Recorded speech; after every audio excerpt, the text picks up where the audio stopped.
지금부터 2000년 전에 이 세계 가운데 특별한 역사가 일어났습니다. 그것은 하나님이 눈에 보이지 않는 영으로 이 세상에 강림하신 것입니다.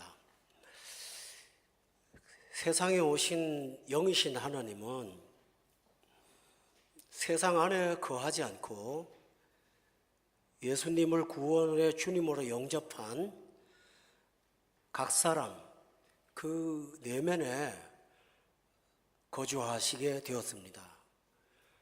성령께서 오셔서 한 사람의 내면에 들어왔을 때 일방적으로 오지 않고 복음을 먼저 듣게 하시고 그 들은 복음에 반응을 하여서 자신이 죄인됨을 깨닫고 예수 그리스도 이름으로 회개하고 세례받은 사람들, 이 사람들에게 성령은 오셔서 하나님의 자녀가 되게 하셨습니다.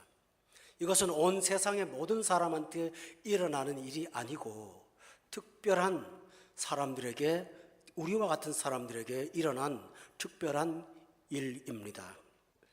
그 구원이 일어난 이후에 구원은 많은 열매를 가지고 오고 변화를 갖고 오는데, 오늘 본문에 나오는 그 내용이 구원받은 이후의 삶이 어떻게 달라지는가, 거기에 말씀이 핵심이 있습니다.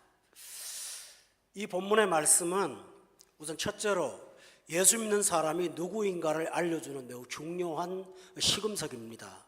또 하나는 오늘날 많은 교회가 있는데 하나님이 기뻐하시는 참 교회란 무엇인가 하는 데에 대한 정의를 보여주는 굉장히 중요한 내용이 되겠습니다.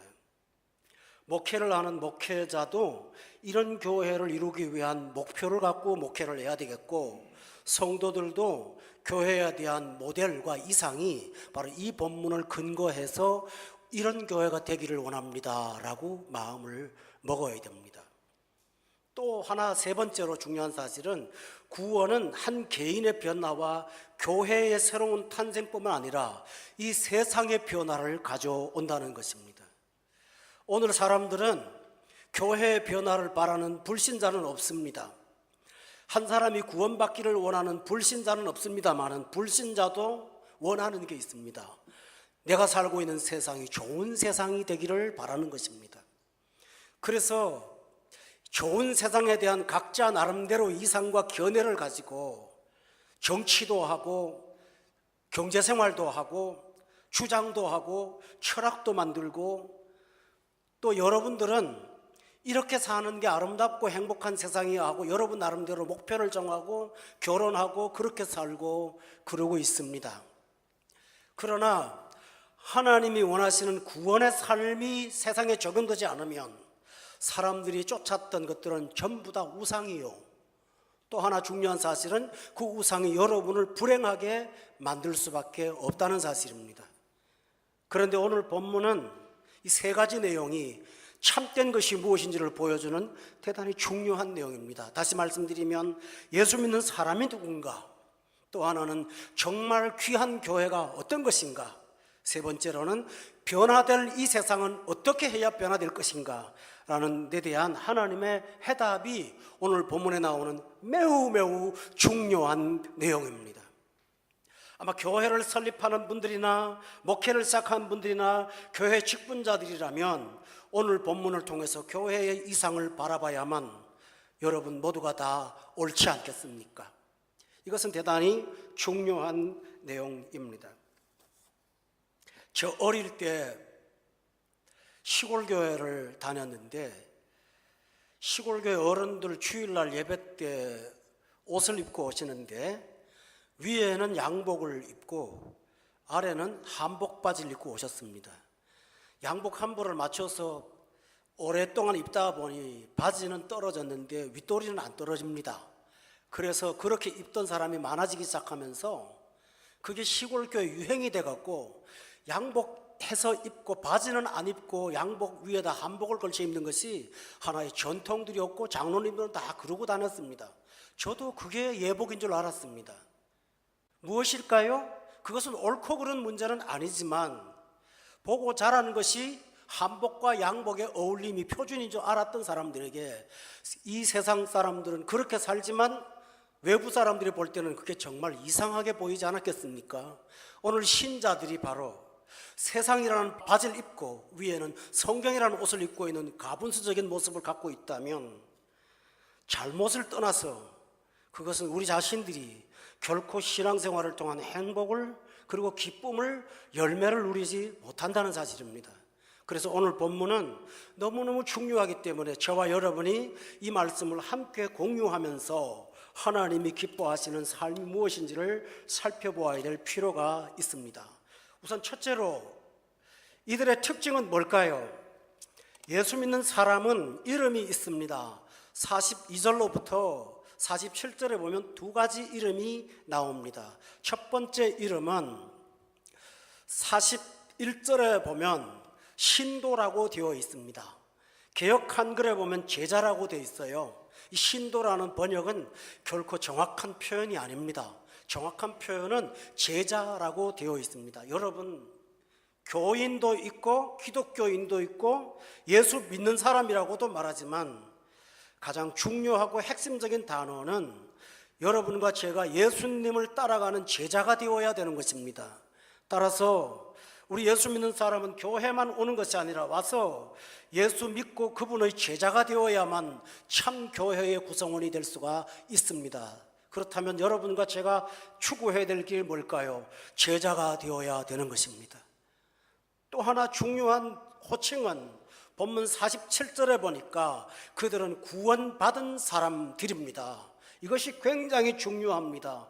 신앙을 가지고 있는 사람이 아니라 구원을 받은 사람, 구원을 소유한 사람이라고 성경은 설명하고 있습니다. 이 양자는 우리에게 매우 중요한 삶을 가르쳐 줍니다.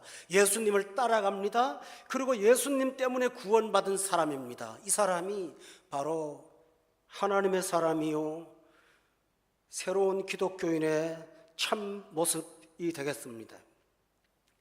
그렇다면 이들의 삶은 어떤 것일까요? 첫 번째, 여러분도 추구해야 되고 우리가 이렇게 살아야 되는 게 있습니다.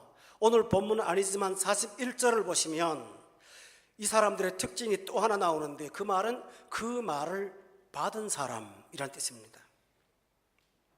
받았다는 말은 그 말을 들은 사람하고는 다르죠.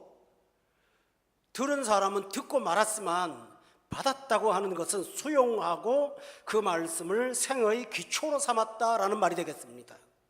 그리고 순종했다라는 말이 되겠죠. 따라서 여기서 그 말이 무엇입니까? 그 말은 복음, 즉 하나님의 말씀입니다. 다시 말하면 예수 믿는 사람은 자기 생각을 기준으로 사는 사람이 아닙니다. 세상이 가르쳐준 대로 따라가는 사람이 아닙니다. 사람들이 이렇게 살아야 된다고 가르쳐주는 교훈을 받아 사는 사람들이 아닙니다. 우리 생의 기준은 목사의 말을 따르는 것도 아닙니다. 목사가 전하는 예수의 말을 따르는 것이 여러분입니다. 그렇다면 우리 믿는 사람의 삶의 중심은 내가 아무리 옳아도 여러분과 전 말씀 중심의 삶을 살아야만 그것이 옳은 삶입니다. 그런데 말씀 중심으로 살기 위해서는 그 말을 받는 것도 중요하지만 그 말을 모르는 것이 있다면 배우고 깨우쳐야 됩니다. 그래서 본문 42절에 보면 그들이 받기만 하지 않고 계속해서 사도의 가르침을 받았다라고 되어 있습니다. 여러분, 말씀을 받기만 하세요? 가르침을 받으셔야 됩니다. 그래서 교회는 건강한 성도들을 양육하기 위해서는 선포라는 설교도 필요하지만 소그룹으로 모여서 성경을 배우고 깨우치는 것이 너무너무 중요한 하나님의 방법이라는 사실을 여러분은 깨달아야 됩니다. 그러면 교육 때문에만 그럴까요? 말씀을 받고 말씀을 배우는 것은 바로 우리의 사는 생명의 양식임을 기억하길 바랍니다. 예수님이 이렇게 말씀하셨죠. 사탄에게 사람이 떡으로만 살 것이 아니고 하나님의 입으로 나오는 모든 말씀으로 산다고 했으니 여러분은 공부하러 교회 오는 것이 아니라 말씀으로 살기 위해서 말씀을 듣는 것입니다. 예수님은 그래서 말씀을 행하여 말하기를 내가 전하는 말은 말이 아니요 영이요 생명이라고까지 표현하고 있습니다. 따라서 여러분이 성경에 무지하다면 여러분은 참된 신자의 삶을 살아갈 수도 없고 삶의 어려움 속에서 헤어날 수도 없다는 사실을 여러분은 꼭 기억하시기를 주의 이름으로 축원합니다. 대학교 다닐 때 여러분이 교양 과목 공부하시면서 철학을 좀 공부하셨을 거예요. 전공하지 않으셔도. 철학은 허무주의, 실증주의, 실용주의 등등 고전주의 등등 많은 그 철학의 계파가 있습니다. 그것은 뭘 가르칠까요? 과거에 있었던 것이 지금 와보니까 틀렸다는 거예요. 지금도 있는 거 보니까 다음에 보니까 틀렸다는 거예요. 그래서 철학이 자꾸 바뀝니다. 또 하나 중요한 사실은 너무너무 많이 바꾸다 보니까 이제는 새롭게 바꿀 돌파구가 없어졌어요. 그래서 돌파구가 없는 이 시대에는 철학이 희한하게 돌아갑니다. 어떡한지 압니까? 각자의 생각을 다 옳다고 여겨주는 것입니다. 이것이 포스트 모더니즘이라는 다원주의 세상입니다. 여러분, 오늘 이 세상에 혼란이 왜 일어난지 압니까? 너도 옳고 나도 옳아. 동성애를 예를 들어 볼까요? 죄라고 지적하는 거 옳아요. 그러나 죄가 아니라고 말하는 것도 옳아요. 자기 주장이에요. 그러다 보니 이 세상은 끝없는 갈등과 대립과 충돌과 미움과 증오만이 살아있는 것이 오늘 이 세상의 특징인데요. 사람들이 답답해갖고 이런 세상에서 절대 기준이 없는 세상에 사니까 확실하지가 않은 거예요. 이쪽이 동이라고 하는데 어떤 사람은 서서 저쪽이 북이라고 말하고요. 어떤 사람은 서라고 말할 때 어디로 가야 될지 사람이 알겠습니까? 오늘 이 세상은 바로 그러한 사조에 끌려다니고 있다는 사실을 여러분은 기억해야 될 것입니다. 그래서 얼마 전에 전 세계에서 가장 많이 팔린 스테디텔러, 베스트셀러가 아니라 스테디셀러가 있습니다. 여러분 아시죠? 하버드대 교수가 쓴 정의란 무엇인가? 사람들은 정의가 무엇인지에 대해서 연구하기를 원합니다. 그러나 예수 믿는 사람은 오늘 알았던 것이 내일 틀리는 글을 보는 것이 아니라 어제나 오늘이나 변함없는 불변한 하나님의 말씀을 따라 사는 사람임을 믿기 바랍니다. 이것이 우리입니다. 그래서 어린 시절 믿었던 그 말씀이 오늘 내 생명에 여전히 역사하시고 나는 그 말씀을 내 자녀에게도 전할 수 있고 세상에도 전할 수 있는 가장 확실한 말씀임을 우리는 믿습니다. 예수 믿는 사람은 불확실을 따라가는 것이 아니고 확실한 것을 따라간다는 사실을 기억하고 사시기를 주의 이름으로 축원합니다. 이렇게 말씀 중심의 사람이 되었습니다. 그뿐만 아니라 말씀을 듣고 사는 것이 거듭난 사람한테는 큰 기쁨입니다. 이제는 말씀이 없으면 살 수가 없어요. 교회 와서 아무리 좋은 프로그램으로 예배를 장식한다 할지라도 말씀의 은혜를 받지 못하면 영혼이 파리해지는 것을 우리는 모두가 다 공감하고 있습니다. 따라서 여러분은 말씀 중심의 사람이 되었다는 사실이 신자의 표지라는 사실을 기억하면서 날마다 말씀 따라 사시는 저와 여러분 되기를 부탁합니다. 두 번째로는 이 예수 믿는 사람의 특징은 하나님 중심의 삶이라는 사실입니다. 본문 42절에 보십시오. 그들은 오로지라는 말이 나옵니다. 오직 기도하기를 힘썼습니다. 여러분, 기도라고 하는 것은 내 말을 누구에게 아뢰는 것인데 기도는 대상이 없다면 기도를 할 수가 없지 않습니까? 기도의 대상이 누굴까요? 살아계신 하나님입니다. 따라서 기도한다는 사실은 예수 믿는 사람들은 하나님과 교제하며 하나님 중심으로 산다는 것을 보여주는 사례입니다. 여러분, 중요한 사실이 43절에 나옵니다. 하나님의 교회는 하나님의 중심이 될 수밖에 없는 것이 지도자들이 43절에 나와요. 사도들입니다. 그러나 사도들이 기사와 표적을 행했다고 하지 않고 사도들로 말미암아 기사와 표적이 나타났다고 되어 있어요. 따라서 교회는 사람 중심이 아니라 하나님 중심이라는 사실을 믿으시기를 바랍니다. 여러분은 사람이 아니라 하나님을 중심으로 사시는 여러분이 되었습니다. 이것이 신자입니다. 그러면 기도만 갖고 하나님 중심의 삶이라 말할까요? 기도는 필요를 요구하는 것도 있고 간구도 있습니다.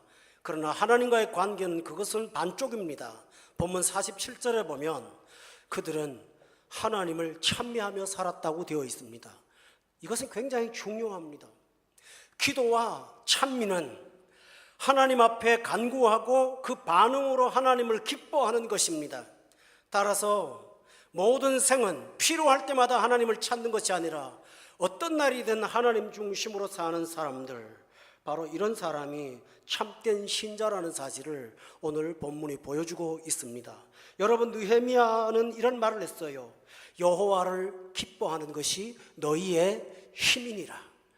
와서 하나님을 기뻐하고 하나님을 즐거워하는 자체가 우리 생애의 본성이 되었다면 바로 여러분은 누구일까요? 하나님의 사람임을 믿으시기 바랍니다.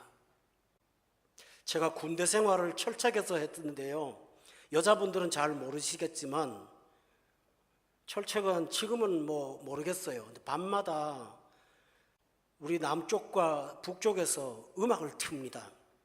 근데 남쪽의 음악은 굉장히 요란한 팝송들을 틀어댑니다.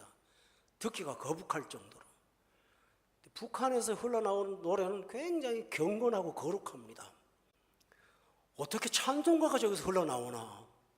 저는 거기에 홀랑 빠졌었습니다. 가만 들어보니까 가사가 이상해요. 나중에 자세히 들어보니까 김일성을 찬양하는 찬가였습니다.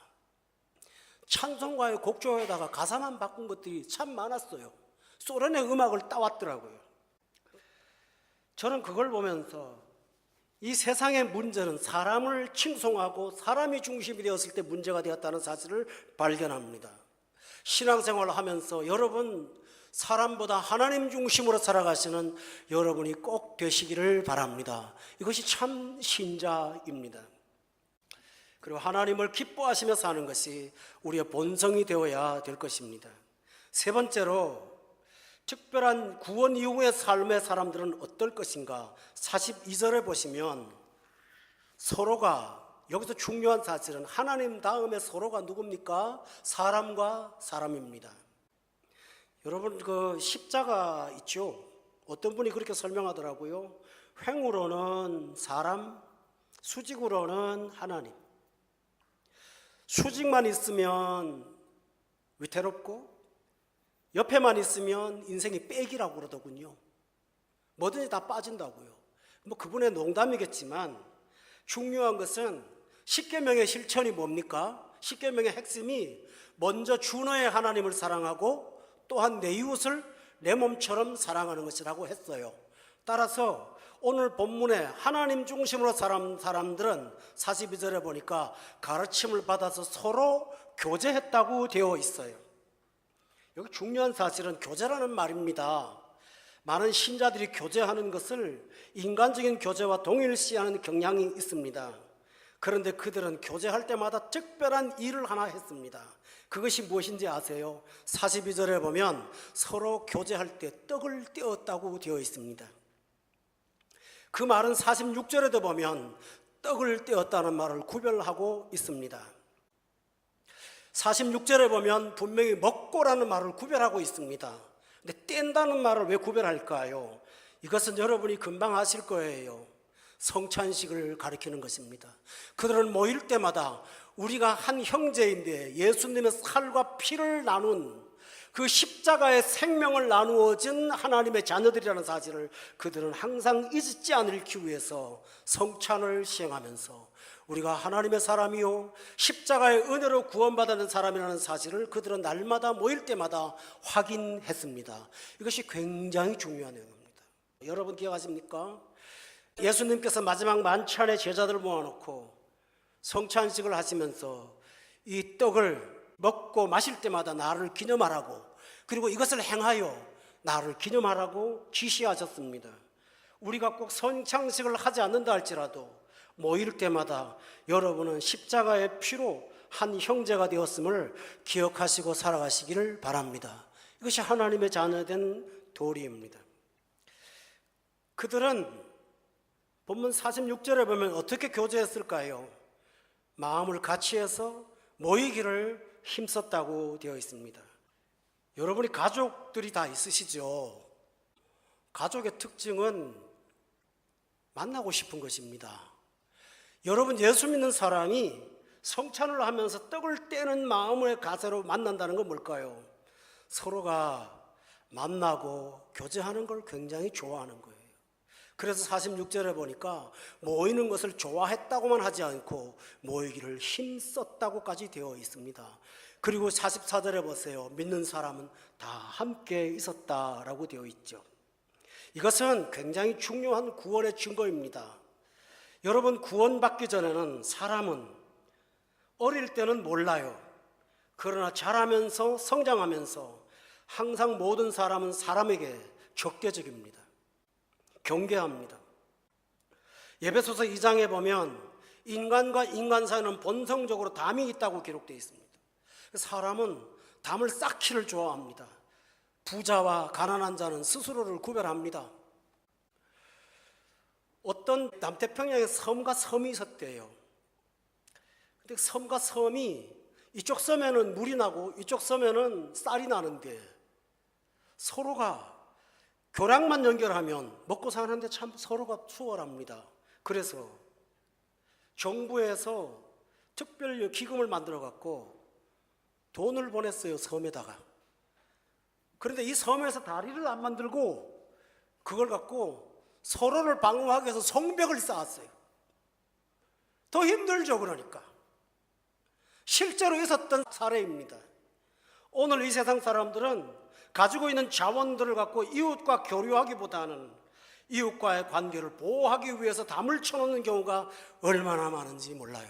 그 담 싸는 데 비용이 많이 들어요. 그랬던 사람들이 거듭나고 나면 마음을 같이하여서 형제의 의식을 갖고 모이고 교제하고 먹고 나누고 모이기를 또 힘쓰는, 함께 시간을 보내고 싶은 거룩한 사람으로 살아가게 되는 것입니다. 이것이 바로 거듭난 신자의 증거입니다. 여러분, 형제 자매들과 교제하기를 기뻐하십니까? 그들과 영적인 대화 가운데 서로가 은혜를 간증하기를 좋아하십니까? 신자로서 함께 돕고 함께 살아가는 것이 여러분의 기쁨입니까? 이것은 굉장히 중요합니다. 어떤 분들은 교회에서 만나지 않냐고 말하죠. 오늘 본문에 보세요. 두 장소가 등장합니다. 한 장소는 뭘까요? 46절에 보면 성전입니다. 그리고 또 한 장소는 어디입니까? 집입니다. 그들은 예배 시간에도 함께 교제했습니다. 그리고 집에 돌아가서도 그들은 삶을 함께 나누었습니다. 이렇게 함께 있기를 기뻐한 사람들, 바로 이와 같은 사람들이 하나님의 사람으로 참 모습이 이것이라는 사실을 보여주는 증거입니다. 네 번째로는 구원받은 사람들은 어떤 특징이 있을까요? 여러분, 형제 사랑의 특징이 뭘까요? 야고보서에 보면 너희가 말로만 형제를 사랑하고 그의 필요를 공급하지 않는다면 그것이 참 사랑이냐고 되묻습니다. 그런데 이들은 그렇게 하지 않았어요. 본문에 보면 44절에 보면 모든 물건을 서로 통용했다고 기록하고 있습니다.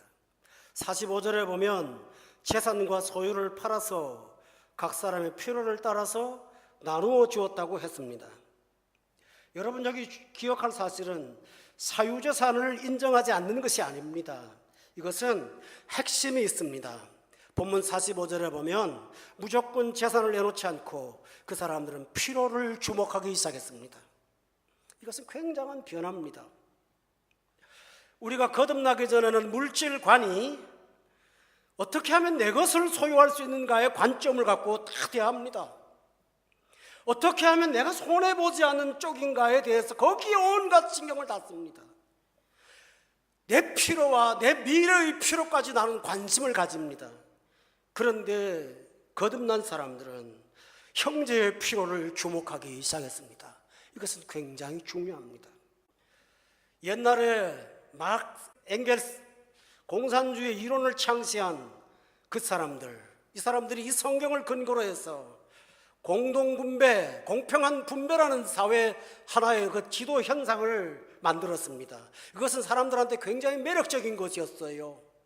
많이 가진 사람도 없고 적게 가진 사람도 없는, 모두가 다 공평한 사회, 토지는 공개념으로, 그것이 이 성경을 중심으로 발전된 사상입니다. 그러나 그들은 엄청난 오해를 하나 했습니다.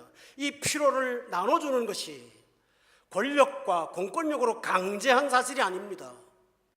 정책으로 만든 것이 아닙니다.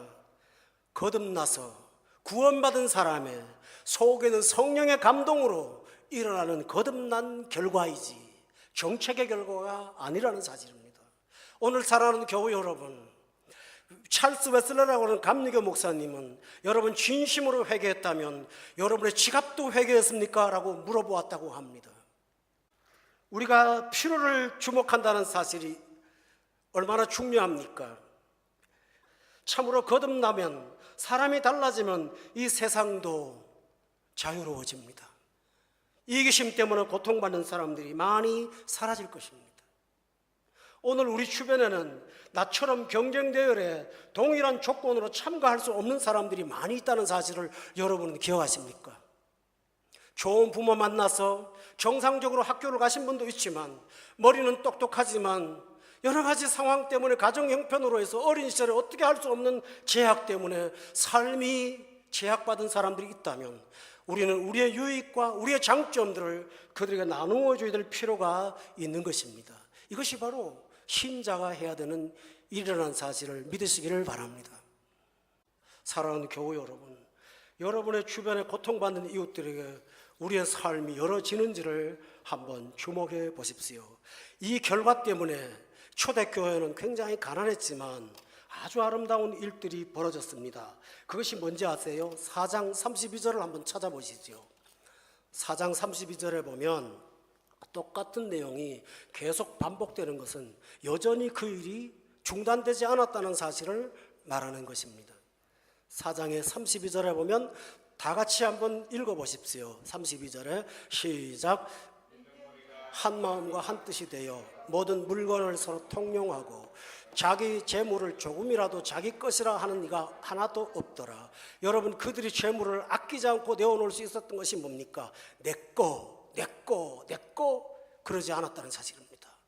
이거 하나님의 거야. 내게 어디 있었어? 하나님의 거야. 하나님을 섬기는 사람들은 공통적으로 지금도 이 고백합니다. 뭐 제 건가요? 하나님의 것이지요. 여기서 나눌 수가 있습니다. 이것이 내 거라는 생각을 갖게 되면 주는 게 너무 아까워요. 그런데 이것이 하나님의 것이라면, 성경 말씀에 있는 것이 너희 중에 가진 것이 받지 아니하는 것이 어디 있느냐고 성경은 말하고 있어요. 여러분, 거듭난 사람은 바로 물질에도 새로운 세상이 열어집니다. 이것이 참된 신자예요. 오늘 기독교 안에 이런 거듭난 삶이 구현된다면 교회가 왜 비난을 받고 고통을 당하겠습니까? 여러분도 이 삶을 실천하셔서 하나님의 나라와 함께 걸어가는 저와 여러분 되시기를 주님의 이름으로 축원합니다. 본문 34절을 한 번 더 보세요. 4장에 33절에 보면 큰 무리가 은혜를 받았어요. 은혜가 먼저예요. 그리고 나니 34절에 그 중에 가난한 사람이 하나도 없었다고 성경은 기록하고 있습니다. 교회 여러분, 여러분의 구원이 이렇게 실제 삶에서 진행되어 가기를 바랍니다. 국가를 원망하는 사람들 많이 있습니다만 옛날 속담에도 있잖아요. 가난은 임금도 해결하지 못한다고요. 없는 돈을 어디서 만들어 갖고 어떡합니까? 이기심이 사라지고 이타심이 생기면 민족은 새롭게 될 수가 있다는 사실이 성경의 증거라는 사실을 우리는 기억해야 될 것입니다. 이것은 인간의 본성으로는 가능한 일이 아닙니다. 여러분, 그렇게 살려고 애쓰는 것보다는 성령 충만하기를 힘쓰시기를 바랍니다. 사람의 힘으로는 안 됩니다. 어둠과 빛은 결코 조화를 이룰 수가 없습니다. 그러나 성령 충만하면 손이 벌어질 수 있다는 사실을 믿으시기 바랍니다. 며칠 전 집에서 설교 준비를 하고 있는데 문을 급하게 두드리는 소리가 들려서 내려가 보았습니다. 그때 그날따라 동네 사람들 중에 거의 다 출근하고 주차장에 차가 저희 라인에 저밖에 없었는데요. 밖에서 일하던 젊은 사람들이 급하게 물 좀 달라고, 제가 계속 두드렸는데도 그 소리를 못 들었던 거예요. 상당히 오래 두드렸나 봐요. 근데 위층에서 음악을 틀어놓고 설교 준비를 하다가 그 소리를 못 들었어요. 목이 타 죽는 것 같아요. 물을 다른 사람이 줄 수 있는데 안 줬나 봐요. 그래서 급하게 물통을 갖고 물을 주었습니다. 그때 제가 돌아오면서 예수님이 말씀하신 소자에게 냉수 한 잔을 주는 것, 이것이 그냥 하는 말이 아니구나 라는 생각을 했습니다. 여러분의 작은 것들이 어떤 사람한테는 생명이 될 수 있다는 사실이 얼마나 중요한 사실입니까? 이것이 구원입니다. 또 하나, 다섯 번째로는 예수 믿고 거듭난 사람의 특징은 행복한 것입니다. 본문 2장의 46절에 보면 여기에 기쁨과 순전한 마음이 등장합니다. 그들은 기뻤어요. 이것은 인간의 본질과 관계가 있습니다. 여러분, 사람이 왜 이웃과 다투고 이기심에 빠지고 궁극적인 목적은 돈이 아닙니다. 뭘까요? 나의 행복입니다. 나의 기쁨입니다. 그렇게 해서 기쁨을 얻으려고 합니다. 그런데 이 초대교회는 나누어 주는데 신기하게 마음에 기쁨이 넘쳤습니다. 행복했습니다. 여러분, 이 기쁨은 단지 감정만이 아닙니다. 여기 5장에 보실래요? 41절에 보면 40절부터 보겠습니다. 그들이 옳게 여겨 사도들을 불러들여 재직질을 하며 예수의 이름으로 말하는 것을 금하고 놓았는데 41절에 사도들은 그 이름을 위하여 능욕받는 일에 합당한 자로 여기심을, 그 다음 말이 뭐죠? 기뻐했다라고 되어 있습니다. 여러분, 어떤 물건 때문에 기뻐한 기쁨이라면 매맞으면 슬퍼질 것입니다. 어떤 행복한 순간 때문에 기뻐했다면 이 불행한 순간은 죽을 것처럼 고통스러울 것입니다. 그런데 이들의 기쁨은 행복한 날도 기뻤고 매를 맞는 날도 기뻤습니다. 이것입니다. 이것은 그냥 기쁨이 아니라 바로 능력입니다. 베드로 사도는 이 기쁨에 대해서 이렇게 말합니다. 믿고 말할 수 없는 신령한 즐거움이라고. 이것이 예수 믿는 사람이 갖고 있는 독특한 기쁨입니다. 그런데 여러분, 코미디언처럼 겉으로 싱글싱글 웃는다고만 기쁜 것은 아닙니다. 성경은 이렇게 말합니다. 슬퍼하는 자 같으나 기뻐하는 자요. 얼굴은 우울한 것 같은데 내면은 기쁨이 충만한 사람, 이것이 바로 신자의 특성입니다. 또 하나 있습니다. 기쁨이 사람을 방종으로 이끌어갈 때가 얼마나 많아요. 어떤 사람이 그러더라고요. 사람이 말을 막 할 때가 두 가지래요. 하나는 너무 기분 나쁘면 말을 막 한대요. 또 하나는 너무 기분 좋으면 말을 막 한대요. 사람이 기쁨을 얻다가 보면 사람이 더러워지기도 하고 구차해집니다. 그런데 이 기쁨은 우선순위가 하나 있습니다. 본문 43절을 보십시오. 두려움입니다. 두려움과 기쁨이 공존하고 있습니다. 세상 사람, 본성을 갖고 있는 육신의 사람은 두려움과 기쁨을 동시에 가질 수가 없습니다. 근데 거듭난 사람은 하나님이 두려우면서 하나님이 기쁩니다. 하나님이 무서우면서 하나님이 즐겁습니다. 하나님의 징계가 너무 공포스러우면서도 그 손에 있다는 것이 얼마나 행복한지를 모릅니다. 여러분, 바로 이런 기쁨입니다. 이 기쁨은 절제가 있습니다. 깊이가 있습니다. 높이가 있습니다. 거룩합니다. 그래서 이것은 말할 수 없는 영광스러운 즐거움으로 기뻐하는 것이라고 베드로가 고백했습니다. 여러분은 신자의 인격 속에 이와 같은 기쁨이 있는지를 살펴보시기를 주의 이름으로 축원합니다. 이 기쁨은 내 속에 있는 모든 정신적인 질병을 물려뜨리는 능력이 있습니다. 신자들은 항상 그랬습니다. 하나님에 대한 경건한 두려움이 있음에도 불구하고 그들은 매우 기뻤던 것입니다. 여러분 내면 속에 이런 기쁨이 자리 잡고 있는지 제가 물어보기를 원합니다. 이 기쁨만 있다면 이 세상을 살아가는데 아무런 문제가 없을 것입니다. 여러분, 기쁨을 빼앗기는 가장 중요한 요소가 외부 환경이 아니라 우리 마음 아닙니까? 그런데 오늘 이렇게 기쁨이 지속될 수 있었던 것은 본문 46절에 보니까 기쁨과 동시에 나타나는 것이 하나 있습니다. 순전한 마음입니다. 순전한 마음이라는 말은 순진하다라는 것이 아니라 단순하다, 청결하다, 깨끗하다, 그런 뜻이 있습니다.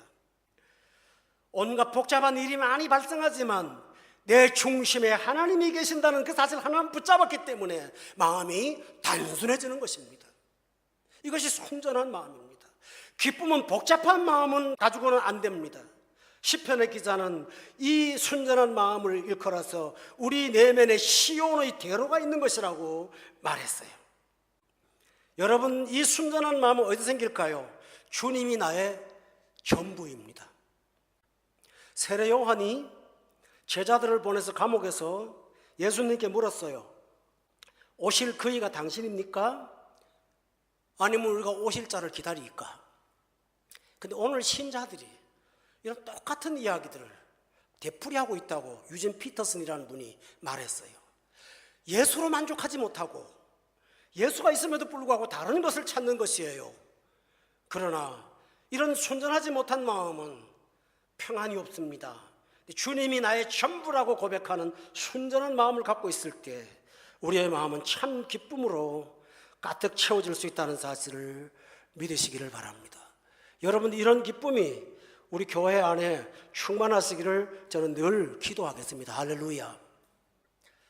오늘 마지막 가장 중요한 이야기를 본문을 정리하겠습니다. 하나님은 이런 공동체를 들어 쓰신다는 사실입니다. 이런 사람들을 통해서 일하십니다. 하나님은 여러분이 하나님을 기뻐하고 순전한 마음으로 이웃을 사랑하고 하나님 중심으로 사는 사람, 무엇보다도 말씀을 따라 사는 사람은 하나님이 붙잡고 하나님이 일하시는 영역으로 우리를 만들어 가십니다. 본문 43절에 보세요. 사도들로 말미암아, 되게 중요한 말이 있습니다. 43절에 보면 사도들로 말미암아 기사와 표적이 많이 나타나게 했다고 하나님께서 말씀하셨어요. 하나님이 이런 자들에게 당신의 능력을 부어주셔서 하나님의 약속대로 권능을 부어서 그 권능으로 살도록 은혜를 베풀어 주신 것입니다. 여러분, 신앙은 신앙만 아니고 이것은 힘이요 능력이라는 사실을 믿으세요. 예수 믿는 삶은 말이 아니라 능력입니다. 하나님께서 기뻐하는 사람은 이 능력을 소유하고 살아갈 수가 있습니다. 여러분에게 이 능력이 날마다 충만하시기를 주의 이름으로 축원합니다. 마지막으로 하나님 일하시는 큰 일이 하나 있습니다. 본문 47절에 보니까 그것이 뭘까요? 주께서 구원받는 사람을 날마다 더하게 하신 것입니다. 여기 강조점은 숫자를 말하는 것이 아니라 핵심은 사람이 더 많아지는 것이 아니고 더 큰 핵심은 구원받는 사람이 더해지는 것입니다. 신자가 아무리 많으면 뭐랍니까? 그 안에 구원받은 사람들, 복음을 중심으로 모이지 않는 삶이라면 그것은 교회로서의 의미를 상실하지 않을까요? 그런데 하나님께서 교회가 참 복음의 진리대로 따라 살아갈 때는 구원받기를 원하는 그 사람들을 보내어 주셔서 한 생명 한 생명이 탄생하도록 역사해 주실 줄로 믿습니다.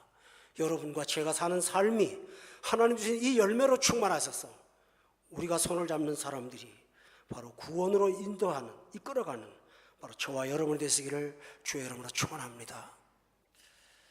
오늘 이 본문의 말씀은 하나님과 우리의 관계만으로 끝나지 않고 47절에 보니까 이렇게 하나님을 기쁘시게 하는 사람들이 백성에게 칭송을 받는 사람으로 살아가게 된다고 했습니다.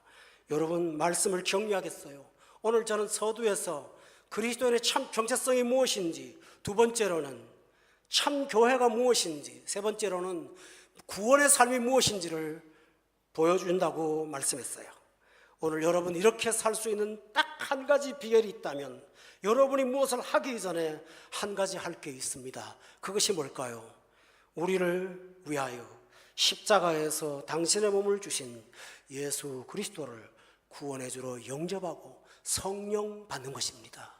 이 일을 하면, 진정으로 이렇게 되면 이 일이 저절로 따라오는 열매가 될 줄로 믿습니다.